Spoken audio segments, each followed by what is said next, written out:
So I'll welcome everyone this evening to our event, The Future of Fairfield County, Darien. I'm Kira Parrott, Director of Darien Library, and just a few housekeeping notes before I introduce our distinguished moderator for this evening. If you are an attendee, just FYI that this is a Zoom webinar. So that means that you can see and hear the speakers, but we cannot see or hear you for tonight's event. We're going to have an event that Steve is going to tell you about on the 22nd, which is going to be a little different, where it's a meeting where you're actually an active participant. But tonight is about learning and listening and participating in the chat, hopefully, as well. I want to thank tonight's organizer and sponsors for the event, the Fairfield County Community Foundation and the League of Women Voters of Darien, and also introduce our moderator, Stephen Saloom, who is the Director of Advocacy and Capacity Building at Fairfield County Community Foundation, which seeks to enable everyone in Fairfield County to thrive. Before joining the Community Foundation, Stephen served as a Senior Manager for Advocacy and Partnerships for Pew Charitable Trust, which flows from a distinguished career dedicated to nonprofit advocacy and leadership. Steve lives in Richfield, where he previously served as a member of the Board of Police Commissioners. Steve, thank you so much for moderating and organizing tonight's event. With that, I turn over the digital stage to you. Kira, thank you so much. I'm so pleased to be here, and good evening, everybody. And thank you so much for joining us for our Future of Fairfield County discussion series. We'll be conducting these discussions in individual towns and cities across Fairfield County throughout the next year. And we're kicking off the county-wide series tonight, right here in Darien. So thank you for being with us. We hope you'll also be able to join us for the follow-up community-wide discussion on April 22nd, where we'll have a chance to together explore the topics and ideas raised by our panelists this evening, and possibly even explore some of the paths forward. The idea behind these Future of Fairfield County discussions is to help enable people in each of Fairfield County's 23 municipalities appreciate and explore how the events of the world outside of our municipal borders have impacts on our lives within those borders, and vice versa. This seems especially important in light of how our individual and social worlds were impacted in the past year. We know our lives have been different in almost every way, but what has yet to be determined is how our lives will be different in the post-pandemic new normal, both as individuals and in our communities. Fortunately, we have agency in all of those changes within ourselves, our families, our workplaces, our towns, our state, and even our nation. And together, we will help create those new normals on each front with every step we each take. These Future of Fairfield County conversations are therefore meant to help people in each town come together to understand and explore some of the macro dynamics in our region that will inevitably have impacts on our town's futures. And our real hope is that the information and discussion from this series is a spark and fuel for informed and constructive ongoing local discussions about the many specific issues that will visit you and your town in the months and years ahead. Fairfield County's Community Foundation is bringing these conversations to you because we see both the individuality and the interconnectedness of the county's 23 municipalities. From our county level view, we look across our towns and we see an unmistakably shared economy, environment, health, culture, and fortitude across the region. And we sincerely believe that we all have the ability to be stronger together when we enable our assets and minimize our liabilities across Fairfield County. Tonight's program is co-sponsored by two partners that perfectly suit this discussion, the Darien Library and the League of Women Voters of Darien. Libraries are today's marketplace of ideas, civic meeting places that foster thoughtful discourse on important issues.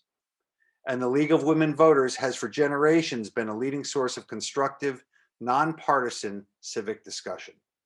We're extremely thankful for their participation in this important and hopefully enjoyable and thought-stimulating discussion tonight. I'd now like to introduce our panelists who will lead our discussion about the long-range economic outlook in the county, issues of environmental sustainability and equity, and the factors and realities considered by the next generation of young professionals as they consider where to work and settle as they launch their careers and families.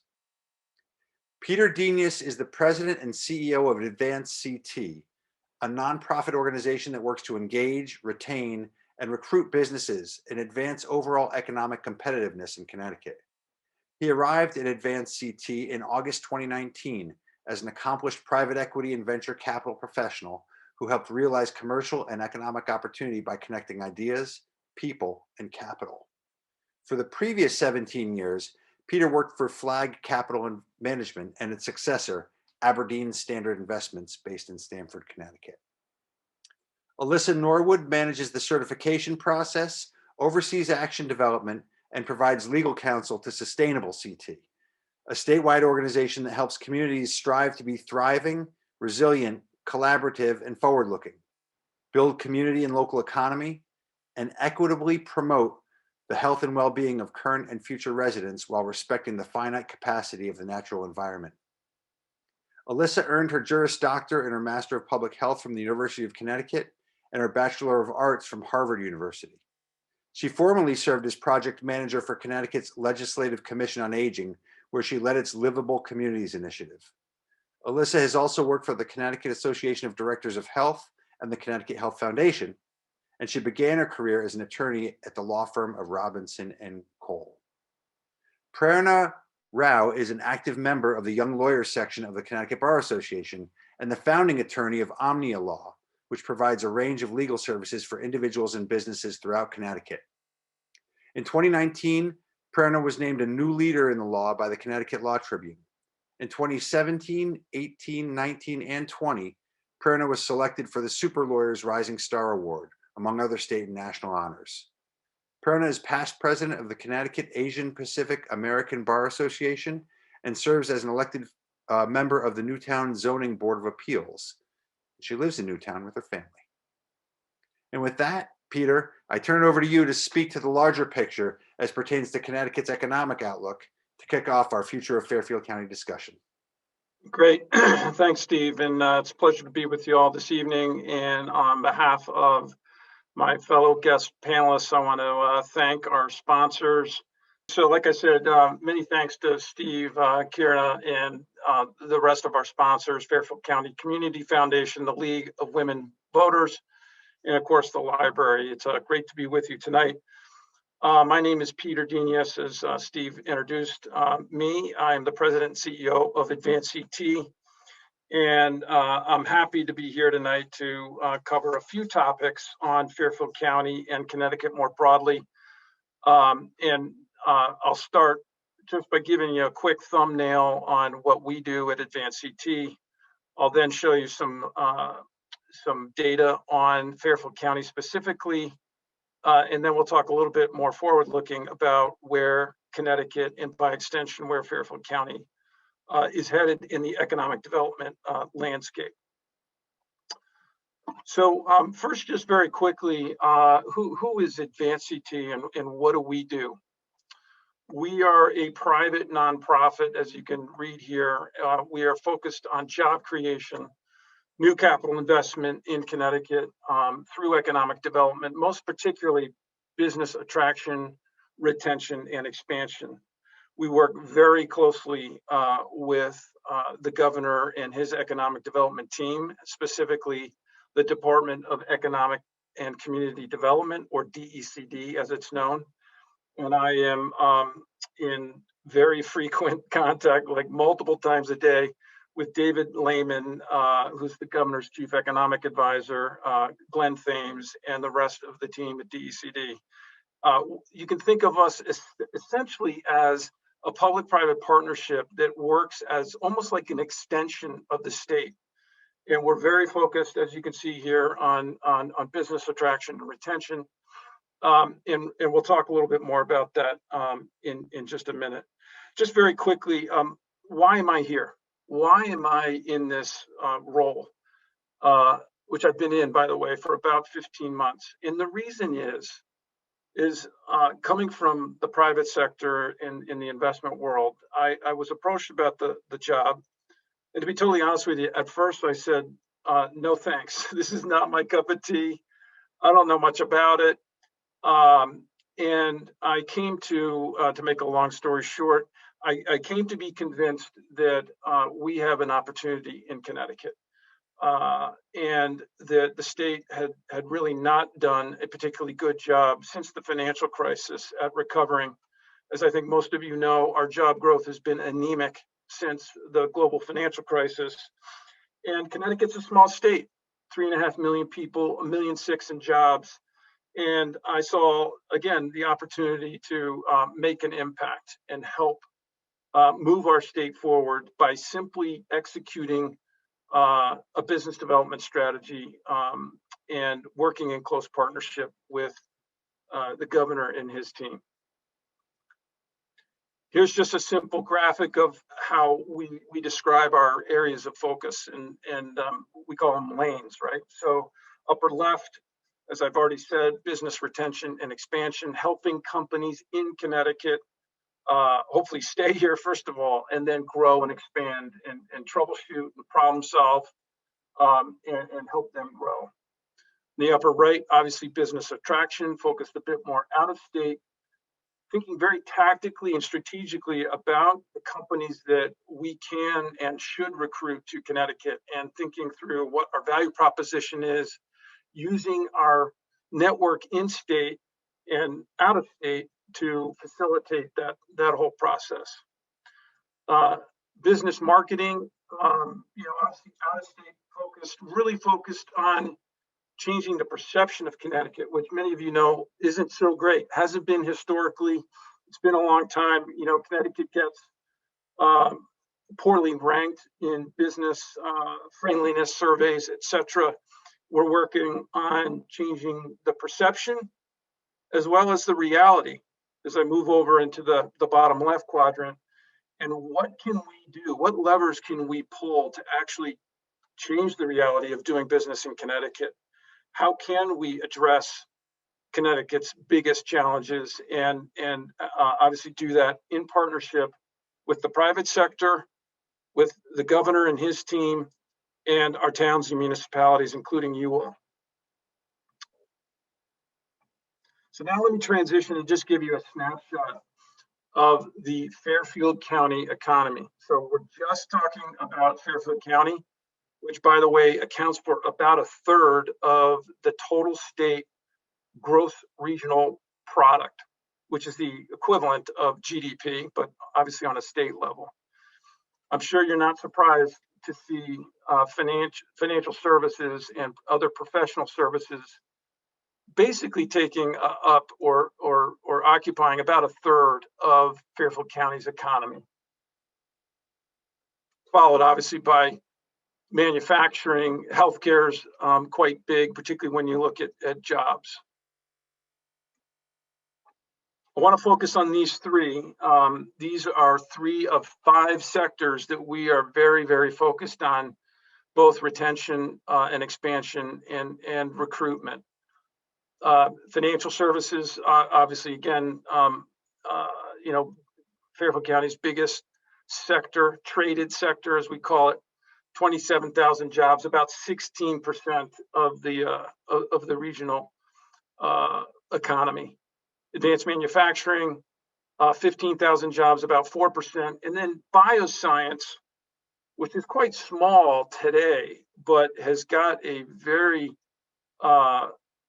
aggressive and exciting growth projected around it. And bioscience in Connecticut is, as you see here, and the jobs in that sector are forecasted to grow over 20%, and that compares quite favorably to the rest of the country. And then on the right, you can obviously see the Connecticut companies that are here in each one of these sectors.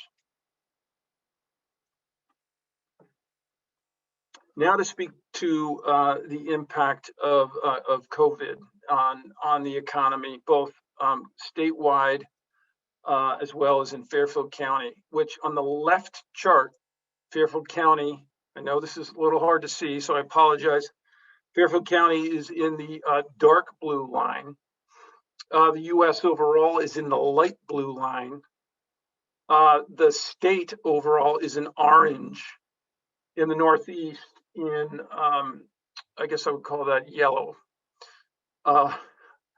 So as you can see, Fairfield County did not see the unemployment level or reach the unemployment level that the rest of the state did, which topped out around 12 or so percent unemployment at the peak of the crisis, which on a relative basis compared pretty favorably to the rest of the Northeast and certainly the US. As we've moved deeper through the crisis, through the reopening phases that are demarcated here by the vertical lines, you get the sense that our performance has been more or less consistent with, even actually a bit behind our regional peers and in the U.S. overall. U.S. unemployment right now is a tad under 7%. Fairfield County's unemployment right now is, as of January, 8.5%. And everybody around the state, obviously all of us, are very focused on how we're going to lower that number and how we're going to reignite the state and focus on the sectors that have been most decimated, which is portrayed on the right side here in this table. You won't be surprised to see that the accommodation and food services sector in Fairfield County have taken the lion's share of the job losses, or at least the largest relative to other sectors. Obviously, our main streets, our businesses, our retail businesses, our restaurants have just been decimated by COVID. I'm guessing that's fairly intuitive to all of us. And then just a quick bit on the demographic of our workforce. As you also might be aware, Fairfield County, relative to the rest of the United States, is well educated, with graduate degree and higher and/or bachelor degrees, well in excess of the U.S. average. But we also have an aging workforce. Again, you may have read about our aging workforce in Connecticut, and it's true in Fairfield County. Fairfield County here in both these charts is portrayed in the horizontal blue line on each of these categories relative to the U.S. in orange. So now let's just take a bit more of a forward-looking. Now that I presented you with data, I hope I didn't put you all to sleep. Let's look a little bit more towards the future. Yeah, I think that requires that we do a careful assessment of where we are today across these dimensions that are depicted on the left there, and develop a plan that plays to our strengths and, of course, addresses our weaknesses, some of which I've talked about and others are spelled out here on this page. I'm happy to report that we, in partnership with the governor and his team and DECD and many others in both the public and private sector, worked exceedingly hard to develop a roadmap, a plan. We call it the Economic Action Plan, over a year ago with advisors and consultants. It was a major undertaking, and developed a 16 initiative plan to deploy, and we were in conversations with the governor about how to fund that and move it forward, again in the spirit of this public-private partnership that I've been mentioning, when COVID hit, and put that into essentially into suspended animation. We are very busy at bringing back this plan and thinking about initiatives that should be prioritized, given a lot of the reality that I just showed you, whether it's unemployment or whether it's the decimation that's occurred in our most vulnerable communities, our disadvantaged populations, our small women, minority-owned businesses that have been, again, disproportionately hit by COVID. And so this is a very real time discussion and one of the biggest areas of focus that we're really spending time on. This is just the 5 pillars on which those 16 initiatives that I mentioned earlier, they sit within these pillars, as we call them. And it gives you a sense for where we are focused. Obviously, the business environment, making Connecticut a better place to do business. Workforce is a major undertaking given the aging workforce dynamics that I talked about. The need to reskill and upskill workers that have been displaced by COVID. Infrastructure, innovation, communities. Don't have time to get into all of them, but I can assure you that we have very real initiatives and substantive initiatives in each one of these that I'm quite optimistic is going to give us even more of a shot in the arm than we're seeing in terms of Connecticut's rebounding economy. Just stepping back and now thinking about what are we at Advanced CT, our 20-person company, focused on, often in partnership with the state, in partnership with our towns and municipalities. Obviously, headlining the list is that plan that I was just referring to, the Economic Action Plan. We have other various initiatives. I don't have time to go into them all, but you get a sense for the topic areas that we're trying to address. And again, just in the interest of time, gonna move on. But I hope that gives you again some sense for where we're spending our time. To go back to kind of our stock and trade, it's retention and recruitment, as I mentioned.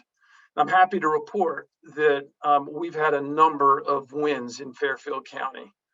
The companies are listed here where we can publicly disclose them.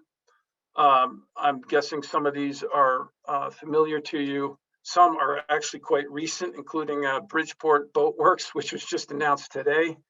There's a company moving into the harbor in Bridgeport. It's going to hire 100 people. And again, you get the sense for there's quite a bit that's happened. The job numbers are real, and we have more that's in the pipeline, including the 3 that are pending here on the slide. You'll also notice there's a fair number of these where you're seeing New York, right?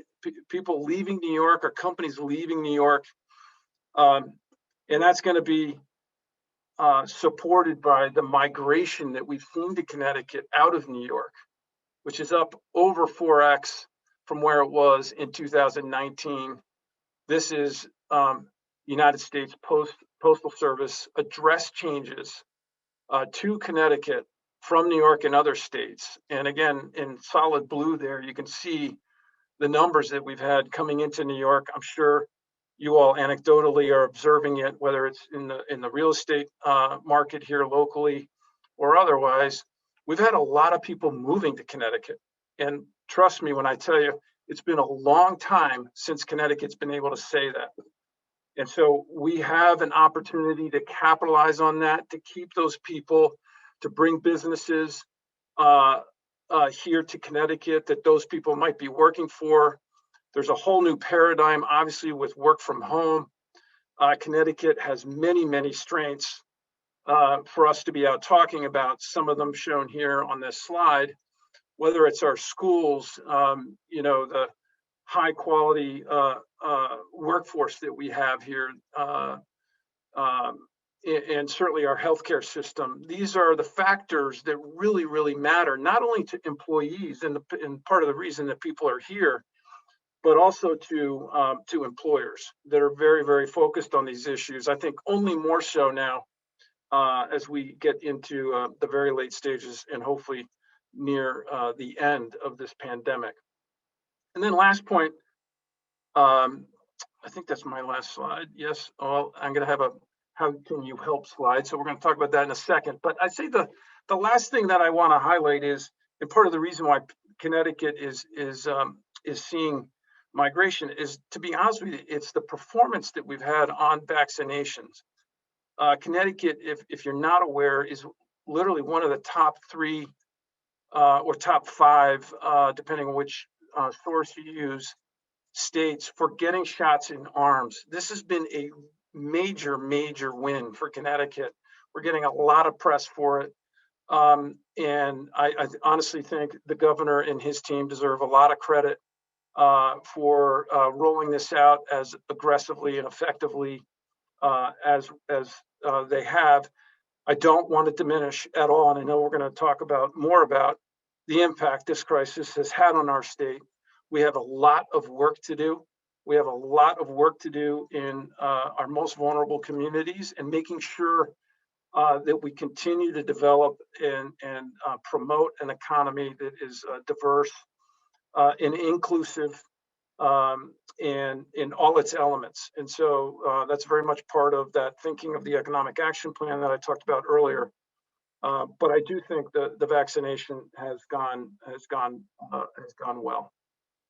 And then lastly, how can you help? You might be sitting there saying, this is great, but is there any way I can get engaged? And the answer is yes. If you have companies that you know of in state, if you have companies that you know that are out of state that we have a shot at bringing to Connecticut, we want to hear those ideas. We are literally trying to crowdsource and get everybody engaged in this endeavor. 169 towns and municipalities. We talk to those regularly, which is why I enjoy being on in forums like this, because again, we're just extending the network and looking to extend our reach and our effectiveness. So feel free to reach out at those email addresses and find us.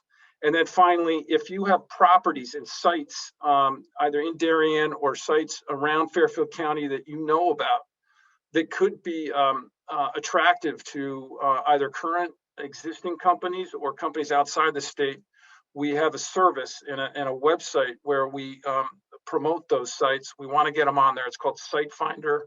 It's on our website, and I encourage you to get your properties. Encourage people that you know to list their properties on that site, because it always comes down to location. You know, if I come to Connecticut, where can I go? And we need to know where we have opportunities to land companies.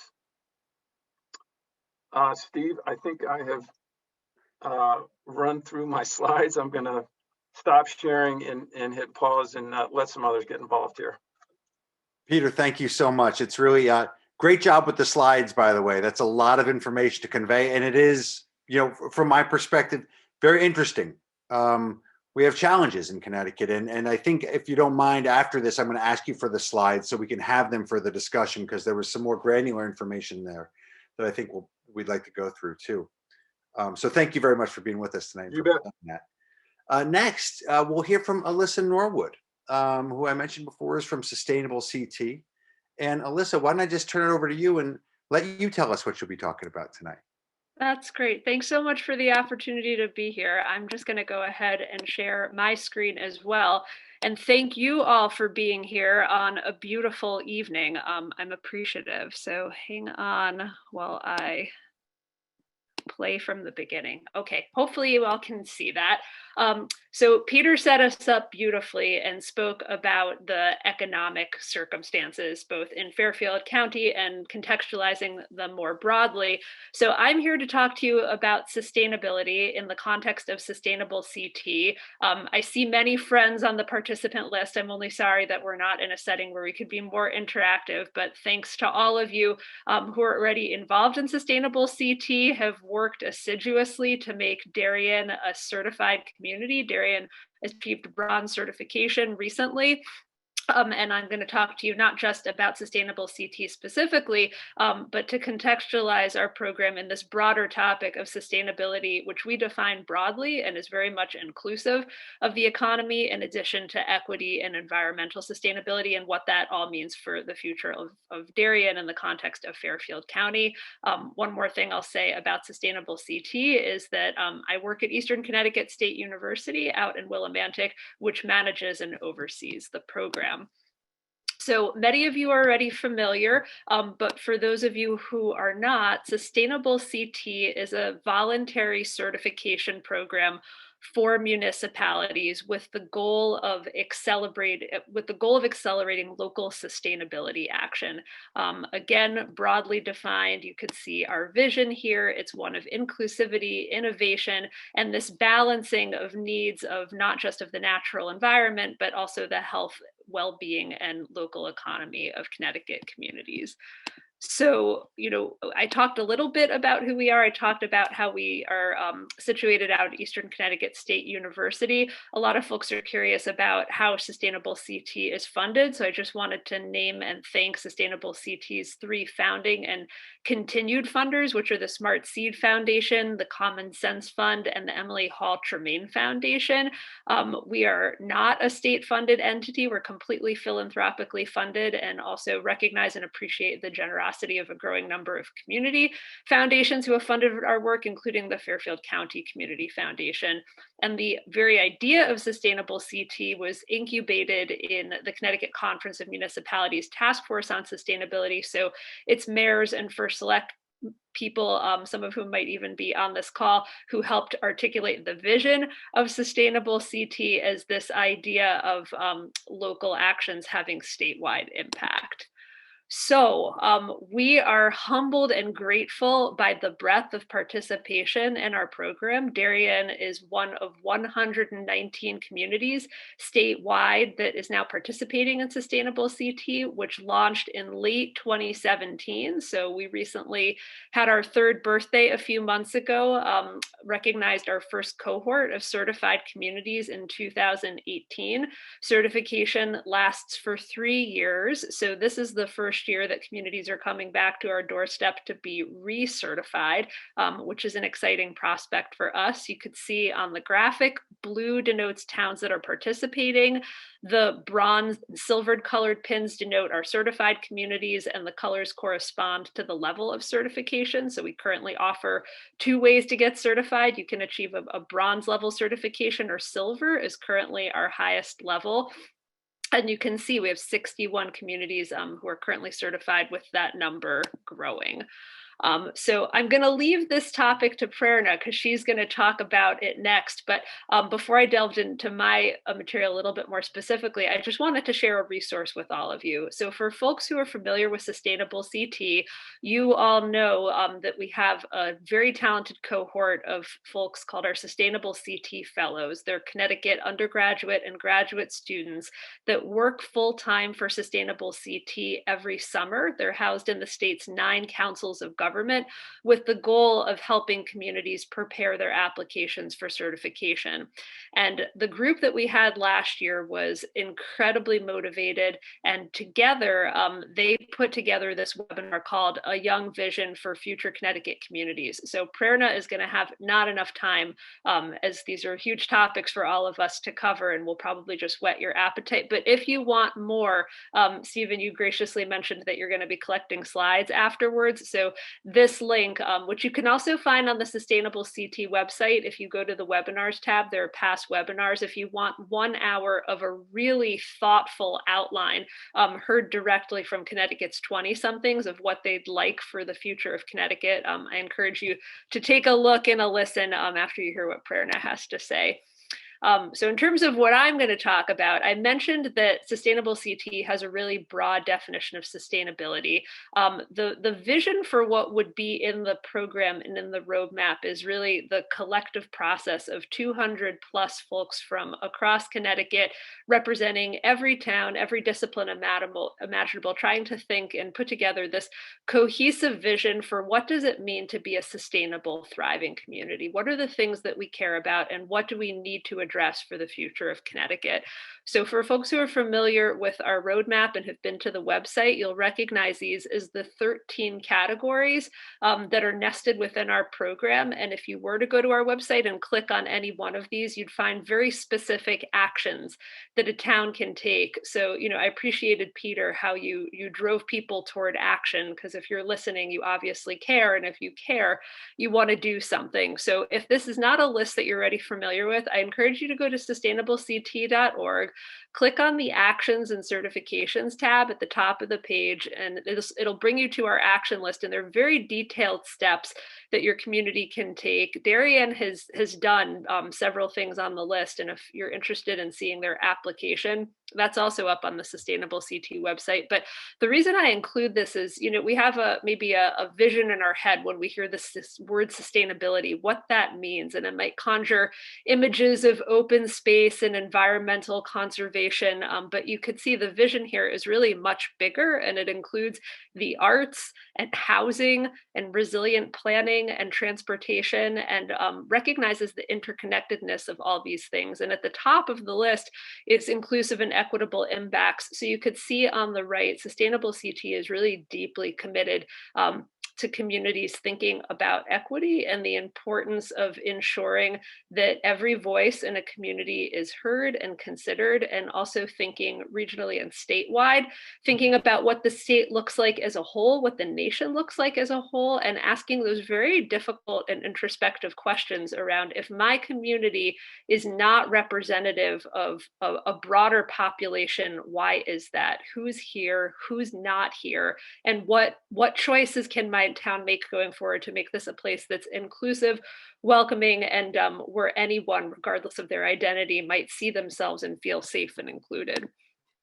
So the next part of the presentation, because this is all really amorphous, right?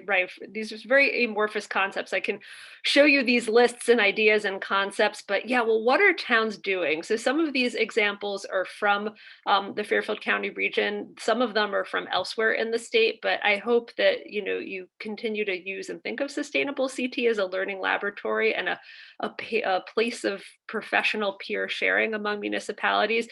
So if you've been up to New Britain, and if you haven't been up to the Hartford area and haven't seen this, I encourage you to take a look.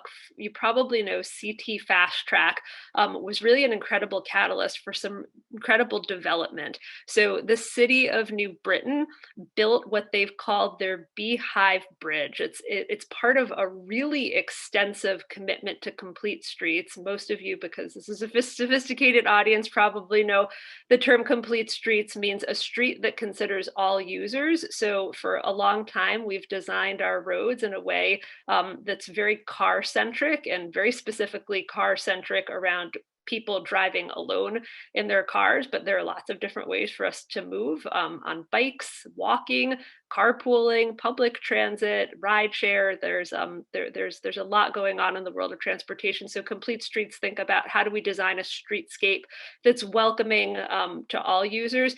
And what's more, I love this project because in this idea of linkages, Peter talked a lot about the importance of economic development. Not only is this a place that now users can feel comfortable regardless of whether they're walking on a bike or they're in a vehicle, but it provides a really critical connection between downtown. So on one side of the bridge is where the fast track terminus is. It's immediately adjacent to downtown New Britain in walking distance to the New Britain Museum of Art. And right on the other side of the bridge is a little area called Little Poland, based on its name. You could imagine it's a historic space of convening and immigration for that population, with a number of small local businesses situated there. And there's a nod artistically to the history of New Britain, and we don't have time to go into the story of the beehive tonight, but the beehive is an iconic symbol in New Britain and helps connect lots of different things. So integrated all in this one project is this idea of economic development, creating spaces of social connection, active transportation, and all doing it in a way that celebrates arts and culture and aesthetics. So another project, and this is from a neighbor in New Canaan. A lot of you have probably heard about something called pollinator pathways. So there's this idea that insects traveling need connection to spaces where they can do what pollinators do to be able to take the nectar from flowers and move from one space to the next, but we've disrupted their highways through our development. So pollinator pathways try to undo some of that damage and encourage a pathway for native pollinators across large swaths. This is an incredible space of collaboration where the New Canaan Land Trust now has 400 acres that are part of the pollinator pathway, and they've added additional pollinator gardens. So I encourage you to read more about the work in New Canaan. And then finally, the third project, and again, these are not tied together in a cohesive way, but just to give you the breadth of possibility of things that you can do, really winnable steps for a community to be able to become more sustainable. And this idea, it's called a walkability audit. Many of you have probably heard of the concept, but the idea is it's one thing to write reports, analyze, talk about unsafe streetscapes. It's another thing to bring a diverse group of people together, people of all different mobility abilities. So folks that might use an assistive device when walking, somebody who might be in a wheelchair or use a walker, a parent who might be pushing a stroller, and to have the lived experience of deciding where is a route in my town that really matters. Maybe there's a neighborhood and a school, and there's a common pathway where everybody would be able to walk to school. Or maybe there's a housing development and an area of commerce, and we're also habituated into getting into our cars and driving. What is it like to have the experience of walking? Walking isn't a choice for everyone. 1/3 of Connecticut residents either choose not to or do not, for a variety of reasons, have access to a personally owned vehicle. So walking is not just an active transportation choice or a leisure choice, but it's also a necessity for certain folks in our state. So a walk audit is the lived experience of what happens if we all come together as a community at a particular day and time and walk a route. What does it feel like? How fast are the cars moving? Do I feel safe? Is the sidewalk uneven? Are the signals timed such that I can get across the street in time? And we are experiential beings, and there's nothing quite like having the lived experience of being in community, and with very careful attention and observation, seeing what it's like. And tremendous observations can come from the exercise, and often at a very low cost, transformation can happen. There are incredible things that you can do to a streetscape with a little bit of paint and planters and creative thinking. It needn't be a very expensive project, or if it is, to have awareness of that so that the next time a road is being repaved anyway and there's the potential for some reconstruction, that there's a plan in place. So encourage you to use this tool. We have more information on the Sustainable CT website, but it's a great way to bring folks together in community. So I hope that sparked some of your creative thinking. And I just wanted to ask you all, what does sustainability look like for you? Lots more ideas from a Mansfield Elementary School project that's seeking to build a zero energy elementary school, such that it's a net zero building when it goes through its new construction. To on the right, some folks in a really interesting development. If you want to Google it, it's called Rocky Corner in Bethany, Connecticut. It was Connecticut's first co-housing development, which integrates lots of sustainability features, shared living, affordable housing units integrated, multi-generational living, and then Hartford at the bottom, once upon a time, a great space of community when we all were able to convene together in a space. I wanted to zoom up even further and just invite you all, as you think in this very micro way about what I can do at the local level, to think about our broader interconnectedness. These are the United Nations Sustainable Development Goals. They're all listed here. We don't have time to go through them all one by one tonight, but what you'll notice is the usual suspects don't sit alone on sustainability lists anymore. So yes, it's important that we're good stewards of the planet, but it's all connected with these ideas. You could see things on here like education and gender equality and reduced inequities. These are all equally part of what it is to be a sustainable planet. So as we think about how we challenge the status quo, I invite you all to think big, not just in the sense of concepts, but also in how do we go beyond municipal boundaries, because these are problems too big for any one community to solve, and how do we work together and collaboratively. So by way of one example, and housing is just one frame, but I love this idea of thinking in what's called a fair share framework. So if we think of in the environment, our global responsibilities, our economic, environmental interconnectedness, we all have an impact on a planet. We all take up a certain amount of space.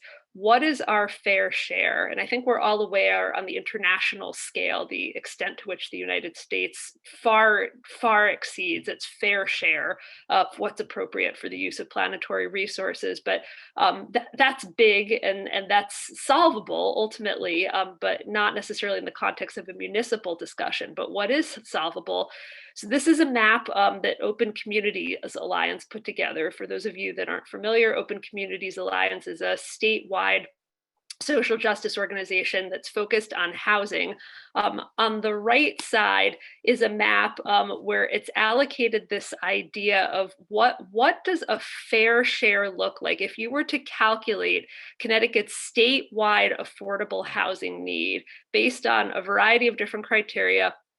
How many more units of affordable housing how many more affordable units housing do we need in the state versus each town's potential capacity to build more? What does a fair share model look like? And if you take a look down in Fairfield County, there's a lot of opportunity to build more. So, Darien is in the light blue. It suggests these are very ambitious numbers. Nobody suggests they would be built overnight, but in terms of the actual Connecticut need, we need 1,000 more units of affordable housing in the state. Going to move along because I know my time is short. One of the last things that I wanted to touch on is this idea of, well, why should I care? I'm comfortable. You're obviously all a unique group because you've chosen to come here and listen.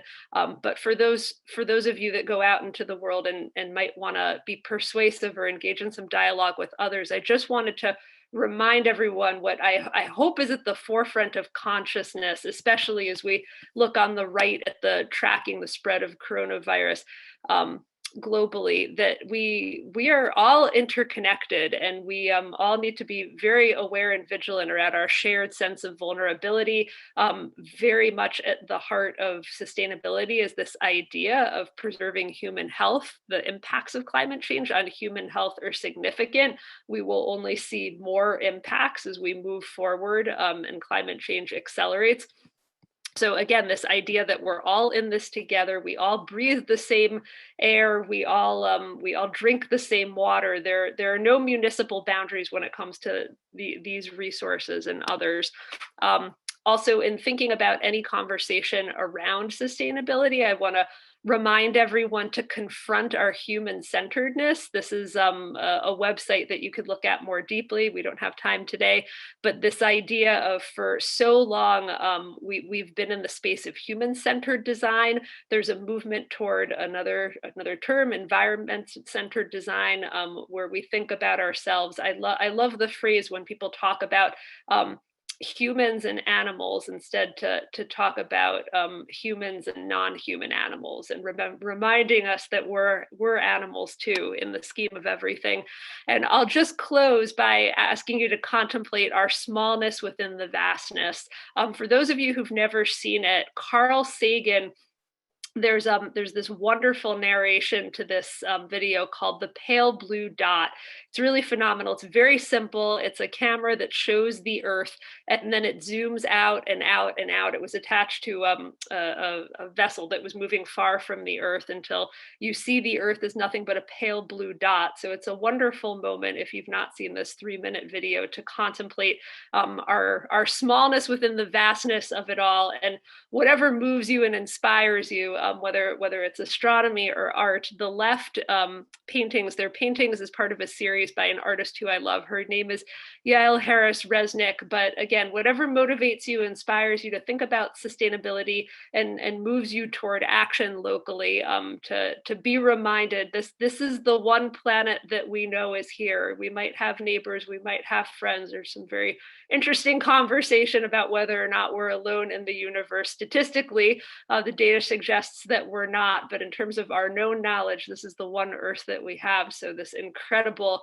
charge we have in the urgency of time to preserve it. So with that lofty charge, I'll invite you all, if you're not already participating in Sustainable CT, to work with Darien's local sustainability team to keep up the great work of doing local actions for statewide impact. Our logo embodies that. We hope that things will continue to ripple from your town to other towns across the state and hopefully far beyond that. So thanks for the opportunity to present. And with that, I'll turn it back to you, Steve, or maybe over to Prayer. I'm not sure who's next. Alyssa, So thank you That all. was phenomenal. You took us from really the deep community to intergalactic space from different perspectives, but also in a very short time touched on so many important parts of what's essential to healthy communities. And thank you.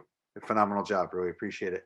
And now with maybe the hardest ask of the evening, I invited Prerna as a young lawyer, a successful young lawyer, member of the Bar Association, to come and talk to us a little bit about, from a much more personal level, although not too personal, but just the personal experience of someone as a young professional thinking about working. Where you have options. You could move to Seattle. You could live in rural Texas. You could move to Connecticut.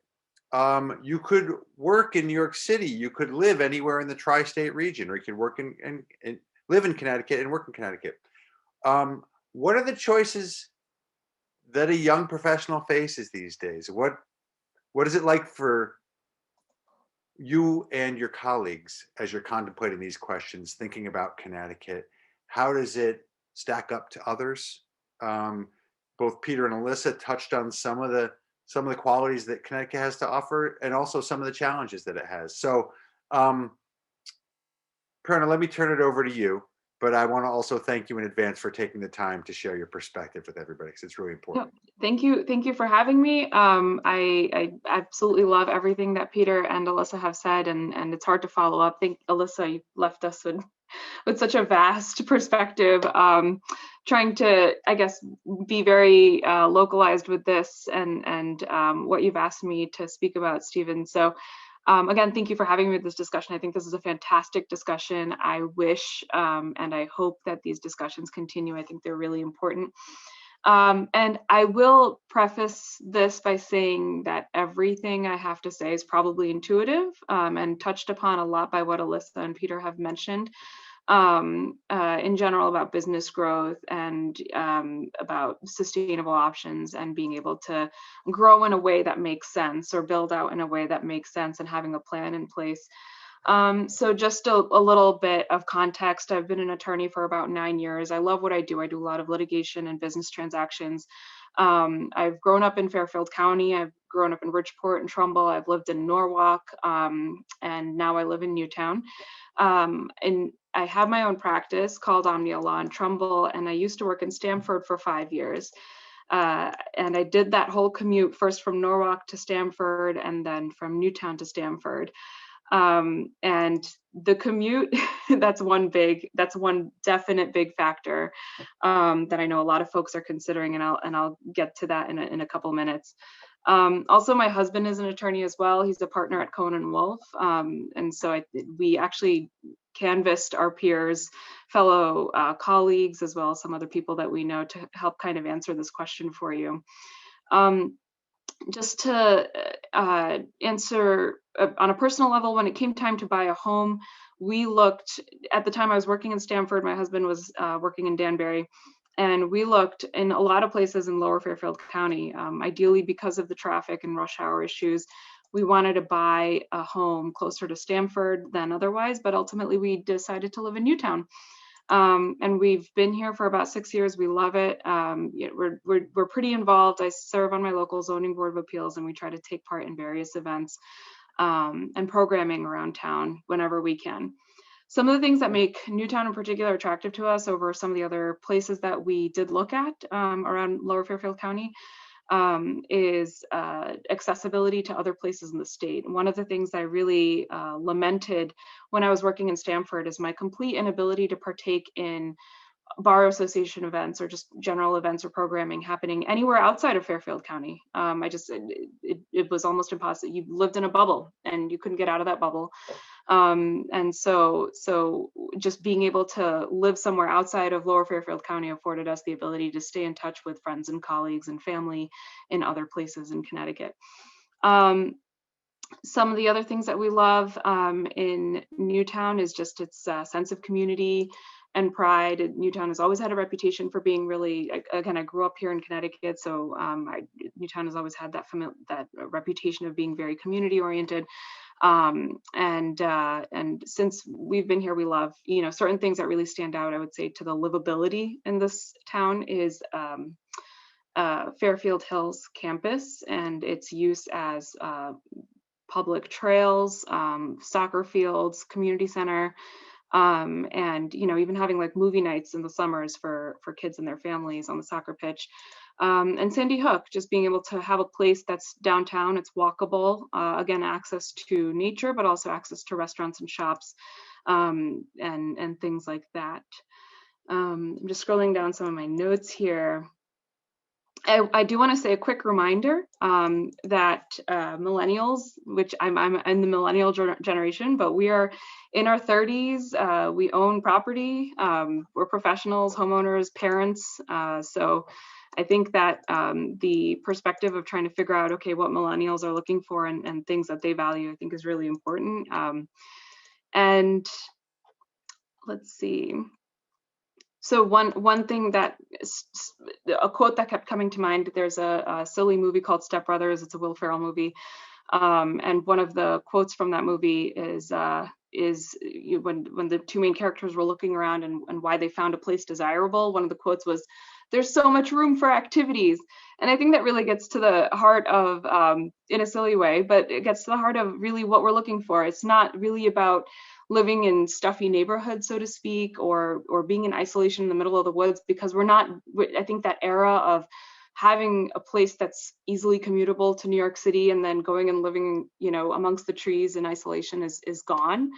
I don't know very many people that have those types of jobs. Those types of jobs aren't really even, that lifestyle isn't even really in demand anymore, but really to have quality life experiences. Some of the things that kept on getting mentioned in the people that, and we asked about 20 to 30 people, various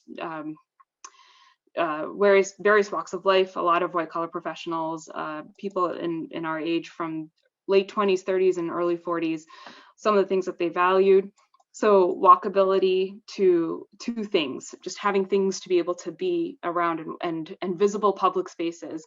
Outdoor community events, so more things that are happening maybe on town greens or public libraries, more public amenities, especially things like, and the word library got mentioned a lot, so I think that's very fitting for this forum as well.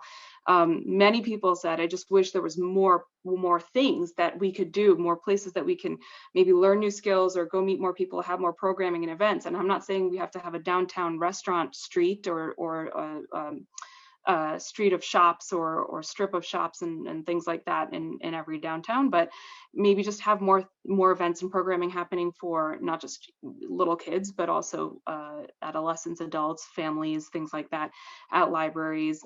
More public beach access. Connecticut has a wonderful coastline, and so much of that is completely inaccessible to a lot of the people who live there and travel there or work there. So definitely more public beach access, more public access to trails and things like that. Even post-pandemic, I think there's going to be a lot of people who are going to be working from home.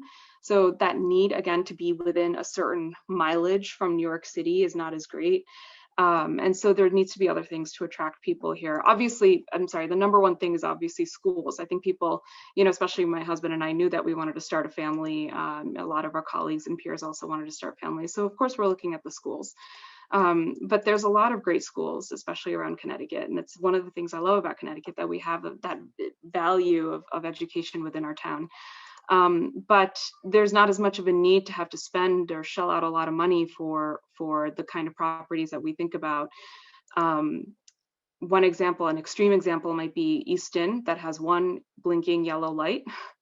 I just, that kind of lifestyle is just not, I have zero peers that live, I have family that live in Easton, and I honestly don't know anybody that has had the option of living and working near there to actually want to, in my age group, to want to actually move to a place like Easton over maybe somewhere else that has more access to activities. I will say this, I realize that time is running short. I will say this, I'm generally involved in a lot of organizations and bar associations, and I've had multiple conversations with managing partners, law partners, when, you know, in talking about growth or firm culture, hiring and firing, especially in the context of bar associations. Sometimes we run these panels and trying to figure out, okay, well, what are law firms and partners looking for when they're trying to attract associates? And I do a lot of practice mock interviews and things like that for associates at our area law schools. And one managing partner of a pretty sizable, a mid-sized law firm in Connecticut, told me that they basically can't pay, it's a Stamford located firm, they basically can't pay associates enough to live near Stamford. No one wants to make that commute, and that reputation just wasn't there. This was said to me, granted, it was right, I think it was like 2018, 2019, but at the same time, it was, and now that firm, along with many other firms, have been opening up other locations or moving headquarters to other places. Bridgeport is a next stepping stone to a lot of those areas, or to a lot of those firms, and among other areas, for that reason, because they just, you know, great firms, great options, you know, good salaries and everything, but they simply couldn't attract enough talent to have to move down and be within driving distance to Stamford, Connecticut, which is really sad. I loved working in Stamford, but that's actually one of my main reasons why, when I decided that I wanted to take the next step and open up my own practice, I ended up choosing Trumbull rather than somewhere closer to Stamford, specifically because it took me an hour and a half, sometimes 2 hours to get there. And the cons just outweighed the pros at that time. Some of the other things, I'll be super quick, that were mentioned to me is having more sidewalks, walkable areas, green and clean transportation. So if there was more public transportation, but that was clean and safe and sustainable, just having environmentally friendly options is something that is of really high concern to many of the folks that we spoke to. Again, more public events. The summer concert series in Stamford is amazing, Alive at 5, and if there was more sort of programming like that with towns, that would be generally more attractive. Let's see. Bike lanes, street markets, farmers markets. Newtown has a couple of breweries. They've been wildly popular, and a new vineyard that opened up as well. Some more things like that. And less of business park ambiances. I had several people who worked at massive business parks in several places in Connecticut, and just, they don't like it. It's not walkable. There's, you know, it's just a building with cars and concrete, and it's not fun. There's nowhere to take a break. It's hard to meet people. You don't even know half the people that you're working with. And so I think it kind of gets down to just having more of a sense of community, having a more interactive lifestyle. You know, listen, I work easily anywhere between 50, 60, 70, sometimes 80 hours a week, depending if I'm on trial, other things like that. And I don't mind doing it. Again, I enjoy what I do. And I know a lot of my peers don't mind, you know, as anybody here joining this discussion also. But it's about what's available to do in your off hours and being able to really enjoy that time. I think that we are less materialistic. I don't know if that's the right word for it, but the focus is less on having big, flashy, fancy properties with lots of acreage that require time and maintenance, but rather more life experiences and access to those life experiences. And I think that those are worth paying for. Absolutely. And so, you know, for the people who are able to have those choices, especially young professionals, to be able to have those choices and then still make those choices to be able to live somewhere where they can really truly enjoy it, with their partners, with their families, with their children. I think that's really important. So again, thank you for this time. I hope that helped. So That helped a lot. No, thank you. Thank you fantastic very discussion. much. And thank you also for taking the time to kind of just poll some of your other colleagues as well. Yeah. We're all different. We all bring a lot. You know, we all have our own specific things, but this gives us a great range of perspectives on this. And thanks for sharing all that tonight.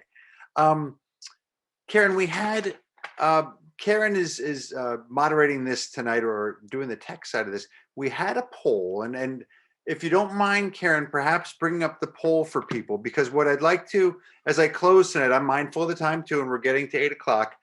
We have a follow-up session on April 22nd, which if you go into the chat, you can register for that. We'll also send you a link after this to join in the conversation, where we'll go the next level deeper on a lot of the things we covered tonight, and even into different topics among folks in Darien, to just see where we go from here. But if you wouldn't mind, before you go tonight, please take a moment to check off whatever areas are of interest to you in the subsequent conversation, and I'll be happy to tee those up for the follow-up.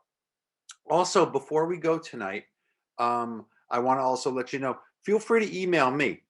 I'll be leading the follow-up conversation, and if you have questions, specific ideas, concerns, anything you'd like, please email me and let me know what you'd like to bring up in the next conversation, and I will be sure to try to include it. My email is SSALOOM, as in Mary, at FCC, Fairfield County's Community Foundation.org. So it's SSaloom at FCCFoundation.org. Feel free to email me. We are a little bit over 8, and I want to take just a moment in closing to thank all of you so much for taking the time to share your perspectives with the folks in this conversation tonight. We had a lot of fantastic information, and I see. Oh, thank you. But emails going in the chat, and a lot of fantastic information and a lot to think about. There is, in our daily lives, especially during COVID, it's kind of hard to have seen all that we touched on tonight. But really, we're at this pivotal moment right now in all of our towns, in the state, and the country as a whole, where there's a bit of a reset going on. And we are the land of steady habits. As Peter discussed a little bit, economically, it's not serving us terribly well, although we're working on it and we're retooling to take advantage both of this current opportunity and just the skills that we have going forward, and the attributes that we have. We have long-term sustainability factors and concerns to bear in mind, and it's an opportunity for all of us to kind of think anew about, okay, where do we go from here? How do we want to absorb everything that's happened in the past year and our learnings, and take that forward and build a stronger town and county and state for the future? Because we all live in 23 different towns and municipalities across Fairfield County, it does operate as one region. And we will rise or fall together as a region, and we all have something to contribute to that. And so thank you again to all the panelists, to the league, and to the library for enabling this conversation tonight. It hasn't been super structured per se, but we've brought a lot of information forward, and we've got a lot to think about and talk about when we follow up on April 22nd. So one final thank you would go to all of you who participated tonight, who came and listened in to think about the future of Fairfield County and what our role might be in that. So with that, thank you again to everybody who participated tonight. And I look forward to seeing as many of you as possible on April 22nd to see what we want to talk about from there. Thanks again, everybody.